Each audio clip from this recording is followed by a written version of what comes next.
Hello मेरे दोस्तों, कैसे हो? सभी अच्छे होंगे। फिक्शन आवर क्लासेस में आपका स्वागत है। और अपन काफी अच्छी पोजीशन में है, काफी अच्छे मोमेंट में है और काफी अच्छे टाइम पे है, क्योंकि ये अपने लिए एक ऐसा टाइम है जो अपन कुछ पिक कर सकते हैं, कुछ पा सकते हैं। मात्र 2 महीने बचे हैं, मात्र एग्जाम के। क्योंकि मई में एग्जाम है तो 2 महीनों में जो करना है अपन फटाफट करके निकलेंगे और कुछ अच्छा करके निकलेंगे। उम्मीद करते हैं टाइम टेबल के अकॉर्डिंग पढ़ेंगे, डेडिकेशन के साथ पढ़ेंगे। आप अब जी जान लगा दो, झोंक दो अपने आप को 2 महीने के लिए कि मेरे को तो कुछ भी नहीं दिख रहा है, अब मेरे को बस एक ही टारगेट रखना है, केवल और केवल स्टडी, केवल और केवल सेल्फ स्टडी करनी है और एक अच्छा मुकाम मेरे को हासिल करना है, अच्छे मार्क्स लेके मेरे को निकलना है यहाँ से और एक अच्छे कॉलेज में एडमिशन करवाना है, अच्छी कैरियर की राह पकड़नी है। क्योंकि ये जो मोड है अपनी लाइफ का आफ्टर 12th बहुत ही सेंसिटिव होता है, बहुत ही ज्यादा सेंसिटिव। क्योंकि अगर अपन एक सही राह पे नहीं चले तो अपन भटक जाएंगे। कोई अपन को गाइड करने वाला नहीं है तो अपन भटक जाएंगे। बहुत लोगों की गाइडेंस सुननी पड़ती है, बहुत लोगों से राय लेनी पड़ती है, सलाह मशवरा करना पड़ता है, फिर एक कैरियर की राह पकड़ते हैं। और अपन इतने वो नहीं है कि अपन अपना खुद का एक टारगेट अपन डिसाइड कर चुके हो। मेरे को तो बहुत रेयर केस में ऐसे बंदे मिलते हैं, ऐसे मेरे प्यारे छोटे भाई बहन मिलते हैं जो ये समझते हैं कि मैं कुछ कर लूंगा। मैंने बहुत ट्राई किया है, मेरे को खुद को इस लाइन में आज 6 साल हो गए, लेकिन ऐसा बंदे मेरे को बहुत रेयर केस में, मुश्किल से एक बीच में एक बंदा मिलता होगा, हाँ गुरुजी मेरे को ये करना है। तो अब आपके हाथ में आपकी लाइफ, आपका करियर, आपकी फ्यूचर, सब कुछ। तो लगा दो भैया जी जान। मैं आपके लिए जी जान लगा रहा हूँ, आप भी लगाओ अपने आप के लिए। मेरे लिए नहीं, अपने आप के लिए लगाओ। मेरे लिए लगाने की जरूरत नहीं है, मैं आपके लिए लगा रहा हूँ। लेकिन स्थिर वेदुति की 13 पोर्शन अपलोड, 14 लेके आए हैं आज। आज दी एंड है इसका, काफी लंबे समय से चल रही थी। नेक्स्ट जो क्लास होगी वो नए वीडियो के साथ होगी, नए पॉइंट के साथ होगी और नई यूनिट के साथ होगी। फटाफट करवाएंगे भैया। मैं खुद जोश में आ गया, मैं खुद मोटिवेटेड हो गया। हाँ नहीं, मेरे को फटाफट करवाना है। भाग 14 बहुत जल्दी करेंगे कवर, बहुत ही जल्दी आग लगा देंगे, है ना। तो चलो आग ही लगनी चाहिए भैया। क्वेश्चन नंबर लेके आए हैं आपके लिए बहुत अच्छा। एक समांतर प्लेट संधारित्र द्वारा संचित ऊर्जा घनत्व 4.43 इंटू 10 की घात -10 जूल पर मीटर क्यूब है। संधारित्र की प्लेटों के मध्य विद्युत क्षेत्र की तीव्रता ज्ञात कीजिए। बहुत बहुत बहुत इंपॉर्टेंट क्वेश्चन है। संधारित्र का ऊर्जा घनत्व U बराबर 1/2 एप्सिलॉन नॉट E स्क्वायर होता है भैया। कितना होता है? संधारित्र का ऊर्जा घनत्व U बराबर 1/2 एप्सिलॉन नॉट E स्क्वायर होता है। इसकी वैल्यू दे रखा है, इसकी जानते हैं, ये निकालना है। ये कितना दे रखा है? 4.43 इंटू 10 की घात -10 बराबर 1/2 इंटू 8.86 इंटू 10 की घात -12 इंटू ई का स्क्वायर। ई स्क्वायर बराबर क्या हो जाएगा? ये इधर गुणा में आ जाएगा, 2 गुणा 4.43 इंटू 10 की घात -10 बटा में आ जाएगा ये 8.86 इंटू 10 की घात -12 और तेरी लगा दी आग। ई स्क्वायर बराबर, इसको मल्टीप्लाई करेंगे तो यही आएगा, देखो 6, 8 और 8, यानी कि इससे खत्म हो गया गेम। ये ऊपर जाएगा प्लस का 10, 12 में से 10 गया तो 2 बचेगा, 10 की घात 2। ई बराबर √10 स्क्वायर, यानी कि ई बराबर कितना? 10 न्यूटन पर कूलम। आ गया क्या? अरे आ गया क्या भैया? चलो आगे चलते हैं। क्वेश्चन देखो बहुत तगड़ा है, इंपॉर्टेंट। नीट जेई के थ्रू तो बहुत इंपॉर्टेंट है, उसके पोर्शन के हिसाब से तो बहुत ही इंपॉर्टेंट है, और जो अपने आरबीएससी 12th है उसके अकॉर्डिंग भी बहुत ज्यादा उपयोगी क्वेश्चन। देखो क्या है क्वेश्चन ने बोला, चित्र में प्रदर्शित निकाय के मध्य की धारिता कितनी होगी यदि प्रत्येक प्लेट का क्षेत्रफल a तथा दो निकटवर्ती बिंदुओं प्लेटों के मध्य की दूरी स्मॉल d है। तो डायग्राम कुछ इस टाइप से बना हुआ है। दो प्लेटें तो ये है और दो प्लेटें इसके बीच में ऐसे लगी हुई है। ये A है और ये B है। यहाँ की डिस्टेंस D है, यहाँ की भी D है और यहाँ की भी D है। तो भैया देखो, बात को सुनो। अगर मैं यह मानूं कि ये पॉजिटिव है तो इसको मैं नेगेटिव ले लेता हूं क्योंकि संधारित्र मेरे को बनाना है। तो ये प्लस का इधर प्लस, ये इधर माइनस, फिर ये माइनस और इधर प्लस। कितने संधारित्र बन रहे हैं? एक और केवल दो, क्योंकि ये तो माइनस माइनस हो गया, ये संधारित्र नहीं है, केवल दो संधारित्र है। और कैसे लगे हुए हैं? कैसे लगे हुए हैं? समांतर लगे हुए हैं। तो C बराबर C1 plus C2, A epsilon not upon D plus A epsilon not upon D कितना आ जाएगा? D लघुत्तम A epsilon not plus A epsilon not कितना हो जाएगा? 2A epsilon not upon D। क्या यही आंसर है? बिल्कुल यही है। अगला क्वेश्चन देखो, उसमें क्या किया है? यहां से इसको हटा देते हैं। ए वाली प्लेट जो है वो अपनी ऐसे कैसे है? देखो देखो देखो भैया, इधर। और इसको अपन ने कैसे लगा रखा है? इसको अपन ने ऐसे लगा रखा है। तालमेल बिठाएंगे अपन, अरे अपन बिठाएंगे तालमेल। ये बी है, इसको माइनस लिया तो देखो ये प्लस, इधर से माइनस, प्लस माइनस। अरे भैया एक संधारित्र प्लस माइनस, दूसरा संधारित्र प्लस माइनस, तीसरा संधारित्र प्लस माइनस। कितने संधारित्र? 3। तो C बराबर C1 plus C2 plus C3। A epsilon not upon D, A epsilon not upon D, A epsilon not upon D कितनी बार? 3 बार। तो C बराबर 3 A epsilon not upon D।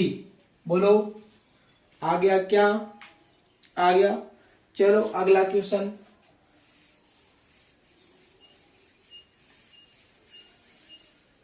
अगला क्वेश्चन देखते हैं अपन। सी धारिता के एन संधारित्रों को श्रेणी क्रम में संयोजित करने पर तुल्य धारिता CS है, समांतर क्रम में संयोजित करने पर तुल्य धारिता CP है। सिद्ध कीजिए CP minus CS equal to n square minus 1 NC। तो भैया पहले तो श्रेणी क्रम 1/CS बराबर सूत्र क्या होता है? 1/C plus 1/C plus 1/C N धारिता है यानी कि C1 C2 C लगा देंगे पहले तो अपन, है ना, प्लस आफ्टर सोन। तो 1/CS equal to 1/C plus 1/C plus 1/C कितने हैं? n है। तो 1/CS इक्वल टू n/C। तो CS इक्वल टू C/n हो जाएगा क्या? बिल्कुल हो जाएगा। फिर समांतर क्रम CP equal to C1 plus C2 plus C3 plus after soon. CP बराबर C plus C plus C plus after soon कितनी बार है? n बार। NC हो जाएगा क्या? डिफरेंस के लिए सिद्ध करना है CP minus CS। CP minus CS, CP की वैल्यू NC, इसकी value C/n। CP minus CS equal to n लघुत्तम आया तो क्या हो जाएगा? n square C minus C। C लघुत्तम ले लिया यहां से। CP minus CS equal to, इधर लिखेंगे ऊपर, CP minus CS equal to n, यहां से C लघुत्तम वो C कॉमन लिया तो n स्क्वायर माइनस 1/C। यही लाना था क्या अपन को? बिल्कुल भैया यही लाना था। चलो आ गया क्या? बहुत अच्छी बात है, आपको आ गया। उम्मीद करता हूँ लाइक शेयर सब्सक्राइब और जो करना है, जो मरने में मर्जी है वो कर दो रे, है ना, फैला दो, जितना हो सके उतना फैला दो। अगला क्वेश्चन क्या बोल रहा है? एक समांतर प्लेट संधारित्र में प्रयुक्त प्लेट की त्रिज्या 10 सेंटीमीटर, यदि प्लेटों के मध्य की दूरी 10 सेंटीमीटर है तो हवा के लिए संधारित्र की धारिता ज्ञात करो। चलो हवा के लिए, निर्वात के लिए।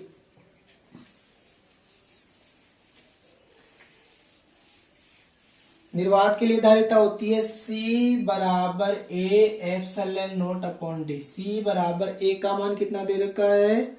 त्रिज्या दे रखा है अपन को, तो क्या हो जाएगा pi R square epsilon not upon D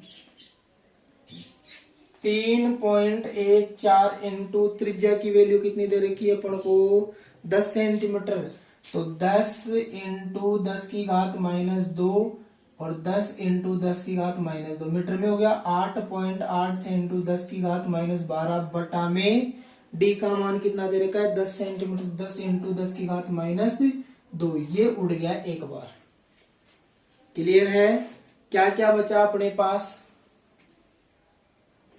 इस पॉइंट को हटाया नीचे 2 जीरो, इसको हटाया नीचे 2 जीरो गुणा की फॉर्म में, तो 10 की घात 4 होगी, 4 ऊपर जाएगी तो माइनस की हो जाएगी, 12 और 4 16, 16 और 4 20, तो C बराबर 314 इंटू 886 इंटू 10 की घात -20।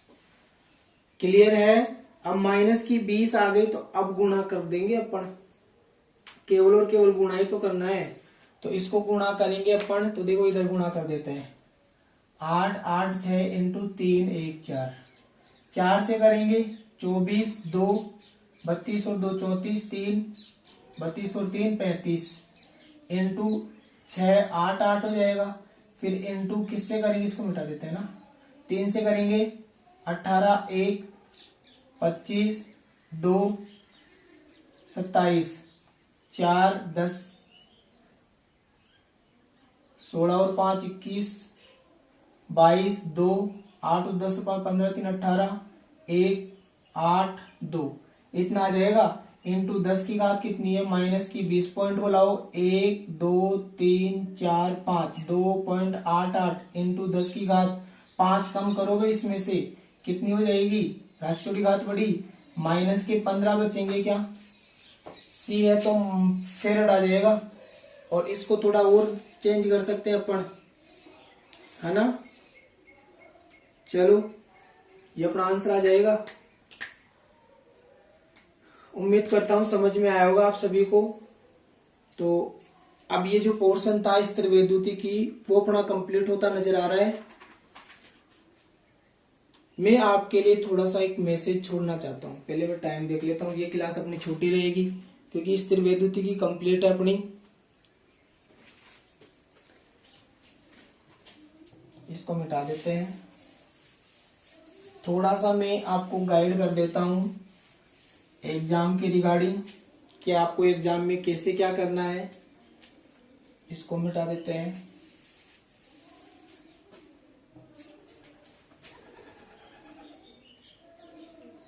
एग्जाम 2021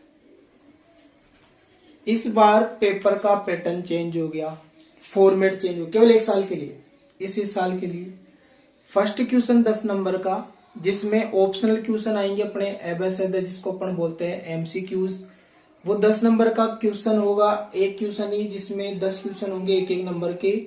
तो वहां पे अपन को संयम रखना है, वहां पे संयम रखना है। इस वीडियो को पूरा देखना भैया, इस वीडियो को पूरा देखना तो आपको बेनिफिट होगा, नहीं तो ये बस वो यूट्यूब पे हजारों वीडियो तो उनमें हजारों में से ये भी एक होगा, है ना। और अगर ढंग से देखोगे, थोड़ा ध्यान से देखो, तो उन 1000 में से आपके लिए बहुत इंपॉर्टेंट होगा, आपकी लाइफ का टर्निंग पॉइंट होगा ये।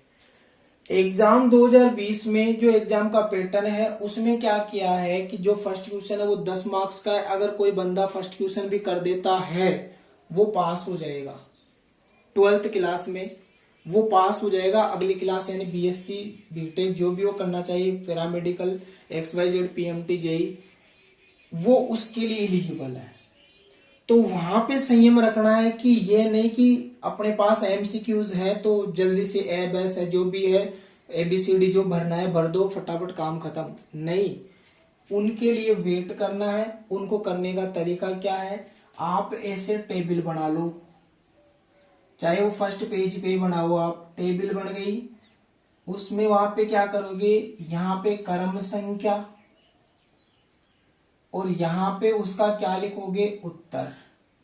जैसे फर्स्ट ये क्वेश्चन था, मान लो तो फर्स्ट का फर्स्ट हो गया, फर्स्ट का सेकंड हो गया, फर्स्ट का थर्ड हो गया, फर्स्ट का फोर्थ हो गया, फिफ्थ हो गया, सिक्स्थ हो गया, सेवंथ हो गया, फिर इसमें मान लो ए ब आ रहा है, ब आ रहा है, स आ रहा है, द आ रहा है, ए आ रहा है, जो भी एक्स वाई जेड, ये पहले फिलअप नहीं करना है, इसके लिए वेट करना है, बस बना के छोड़ देना है, ये फिल मत करना भैया।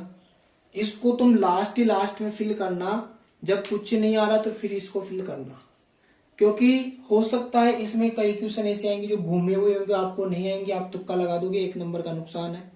तो वेट करना, आपको मौका मिलेगा लास्ट में बहुत कि आप इनको बिल्कुल करेक्ट कर सको, तो इसके लिए वेट करना।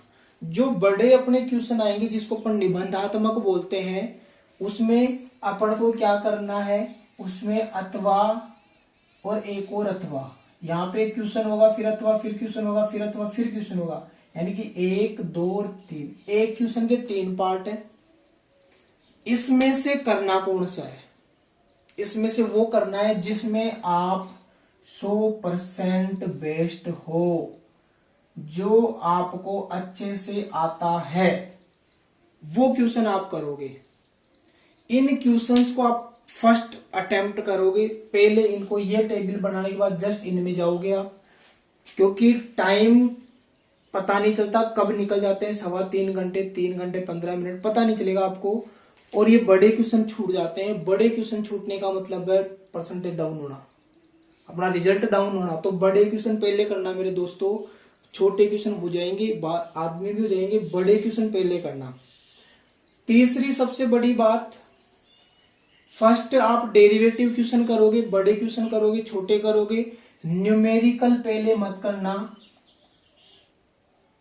न्यूमेरिकल्स में आप फर्स्ट मत जाना, क्योंकि अगर आप एक बार न्यूमेरिकल में चले गए और आपकी प्रैक्टिस नहीं है, प्रैक्टिस करनी पड़ेगी, नहीं है प्रैक्टिस, मैंने सारे न्यूमेरिकल करवा दिए हैं और भी मैं करवाता रहूंगा, आगे पूरी बुक का सॉल्यूशन दूंगा मैं न्यूमेरिकल का। तो न्यूमेरिकल में आप फर्स्ट मत जाना भी, क्योंकि यहाँ पे आप घुस गए, फॉर्मूला नहीं आया, कैलकुलेशन गड़बड़ाएगी, आपका दिमाग का शॉर्ट सर्किट होगा, और शॉर्ट सर्किट होते ही जो बड़े क्वेश्चन आप अच्छे से जानते हो वो नहीं हो पाएंगे, ये टाइम वेस्ट करेगा और आपके फिर नंबर नहीं आएंगे, आपका दिमाग वहीं पे घूम जाएगा कि नहीं, मैं डिमोटिवेट हो जाओगे आपकी, नहीं आता मेरे को कुछ भी अब। तो न्यूमेरिकल अपन लास्ट में करेंगे, अपने पास मौका है, काम करने की टाइम है, पहले अपन बड़े क्वेश्चन अटेम्प्ट करेंगे जो जिसमें अपन बेस्ट है, जो अपन अच्छे से परफॉर्म कर सकते हैं, उसके बाद छोटे क्वेश्चन अटेम्प्ट करेंगे, फिर न्यूमेरिक करेंगे, और फिर लास्ट में इसको फिलअप करके आएंगे, क्योंकि जब तक अपन को ये अच्छे से आ जाएंगे एक दूसरे से। तो मेरी बोलने का मतलब यही है कि आप मेरे से भी शायद बेटर जानते हो, क्योंकि नॉलेज आपको पूरी है, टेक्नोलॉजी का जमाना है, बहुत सारे ऐसे सोर्सेज है जहां से आप पता कर सकते हो कि कैसे क्या एग्जाम का जो मोड होगा वो करना है अपन को, उसको कैसे क्रैक करना है, कैसे अपन को मार्किंग बढ़ानी है। तो आप शायद मेरे से ज्यादा जानते हो इस मैटर में, मैं कुछ नहीं जानता, मैं केवल इतना सा जानता हूँ कि मैं आपके लिए एफर्ट लगा रहा हूँ, तो आप उसका थोड़ा सा अच्छा फायदा उठा लो। तो ये थोड़ा सा पैटर्न रहेगा कि जो बेस्ट हो, आप 101% श्योर हो, उसको पहले करो, फिर धीरे धीरे धीरे धीरे डाउन फॉर्म में जाओ, और न्यूमेरिक लास्ट में करना, पहले मत करना। ये आपको मैं इतना से एक मैसेज देना चाहता हूँ, और उसके लिए आपको बेस्ट ऑफ लक एडवांस में 2-3 महीने पहले ही, ठीक है, जी जान से मेहनत करो, टाइम टेबल बनाओ अपना, क्योंकि अभी 2 महीने लगा दो, अपने आप को खफा दो, लगभग 8-10 घंटे सेल्फ में बिता दो। स्कूलों में 5-6 घंटे जाते हो, उसके बाद सेल्फ में 10 घंटे डाल दो, तो आपकी पढ़ाई होगी 15 घंटे, आराम से आप कर सकते हो, आराम से, कोई रोकने वाला नहीं है। 10 घंटे 10 आवर सेल्फ करो भैया, क्योंकि अगर एक बार ये लत लग गई, सिटिंग कैपेसिटी बढ़ा लो अपनी, धीरे धीरे आज आधा घंटा बैठे, कल उसमें 10 मिनट इंक्रीज करो, फिर 10 मिनट इंक्रीज करो, करते जाओ इंक्रीज, और अच्छे से आपको मतलब लास्ट 10 दिन में तो आप आराम से 2-3 घंटे बैठ सकते हो चेयर पे, फिर आप उसको इंक्रीज करते रहो, ये 10 घंटे कब हो जाएंगे आपको पता नहीं चलेगा। तो 10 घंटे की आदत डाल लो, 10 घंटे सेल्फ करना है, अपने आप को लगा दो जी जान से, क्योंकि 60% सिलेबस के साथ कुछ मुकाम हासिल करना है तो कर लो। अगली बार चेंज है सिलेबस, एनसीईआरटी आएगा, फिर आपके पास जो गोल्डन चांस वो नहीं आएगा दोबारा। तो इतना ही बोलना चाहता हूँ मैं। फिक्शन आवर क्लासेस में आपका फिर से एक बार और तहे दिल से धन्यवाद करना चाहता हूँ और स्वागत भी करना चाहता हूँ। कि आपने इस चैनल को इस लायक समझा और अपने दोस्तों के साथ शेयर किया। अब भी मैं यही बोलना चाहता हूँ, शेयर करो। जय हिंद, जय भारत।